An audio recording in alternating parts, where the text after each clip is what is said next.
chambre des métiers interdépartementale Ouémé Plateau et non pas podo au Bekwekle à l'onzo atoleton et de seme podio podo azohwe et rodo centre des métiers humanistes Africa et de l'air yesitito et nous keklon d'ahodo podo teni yeme à l'onzo ato azomevi podo plinji à la voisin filekpo nous keklon isodo teni wendo mejili le nasuhuba a choni togbe minodo aloganvi minodo afokpa minodo osaki no renda lome nelei le nasu huba chona gbe bena vivi ohinhen no wale nkoton ehunu sinu ndo eyin teningbe azan o watonto osun ebe media sin hwe konukunu podoton gbedo seme kojisin okame do noten eyin centre des métiers humanistes Afrique si au notion ewe ehunu sinu wa mon kotonde mera ho eyin Élisée Ahouachede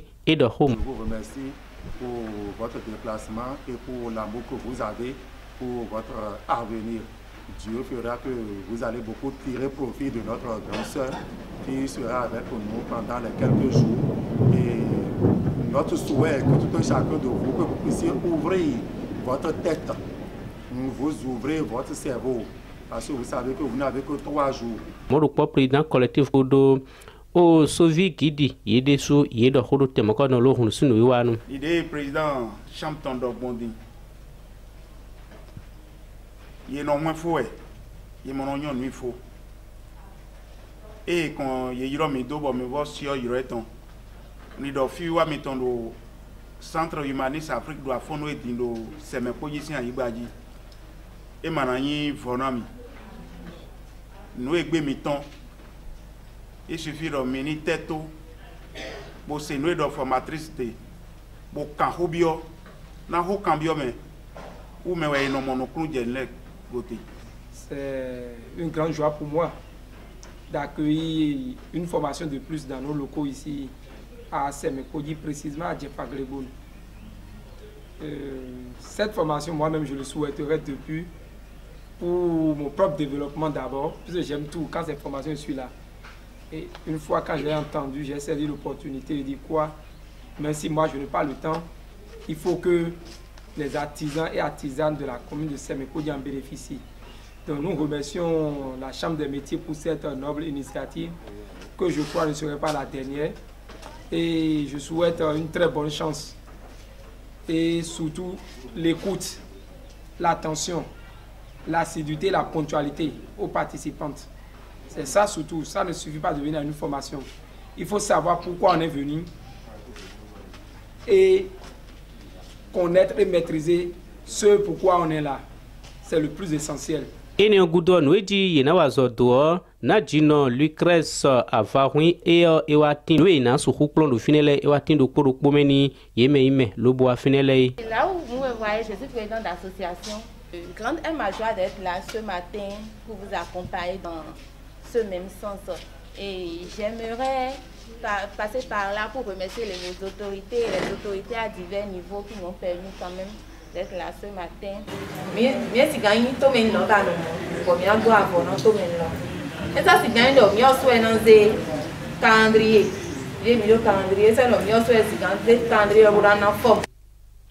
Kwenu itinu neme kudo yo minatundo mejile awajije yin tondo fine be wadonu kumoje no eklongbe ye jame lowa ewa khle yi otogbe no do le no blogbe bena enaje khungbe lo je kangbe yo e khle yi bodu purupuru itonde su e meru purupu aso eton lobo je o odideji bo nutun acho e juro meru purupu e je bibanaji o egosin ye kan no jo na jino ewa khle lo ya volubo sen lobo budo bo yime do purukpo yekpon lobole yin bibloto bo mi do tome minatundo mejile nuwale nkoton na so horen so eyin odumavo azonija soji enewezon bo mi so ofamiton lodreni meraho Élisée Ahouachede negbo mizeti to le nkoton do tiaji e do khunimi. Donc nous sommes ici au centre humaniste Afrique à Semekodi, dans la commune de Semekodi, parce que moi a pensé apporter un plus au secteur de l'artisanat afin de pouvoir doter nos artisans de nos départements d'une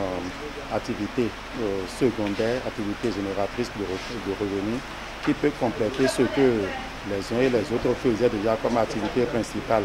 Aujourd'hui, nous savons que nous sommes à l'ère de la généralisation où nous devons courir aussi derrière le monde. Et si on ne le fait pas, ça restera un peu.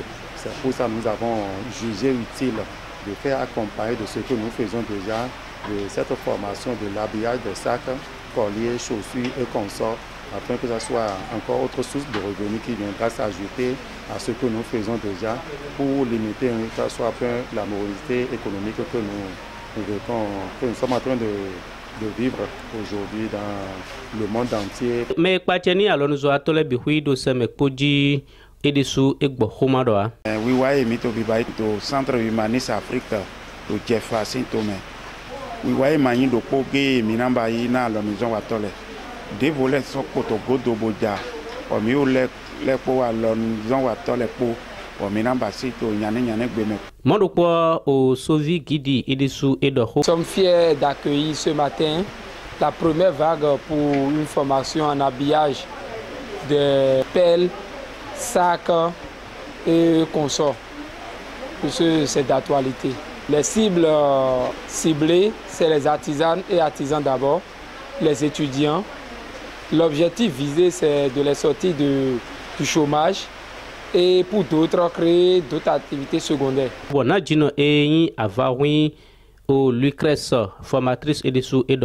remarque est que les apprenantes sont dévouées à la tâche. Elles sont intéressées par la pratique, elles sont intéressées par la chose. Elles s'approprient vite des techniques d'habillage. Elles sont vraiment intéressées, elles sont plus que motivées.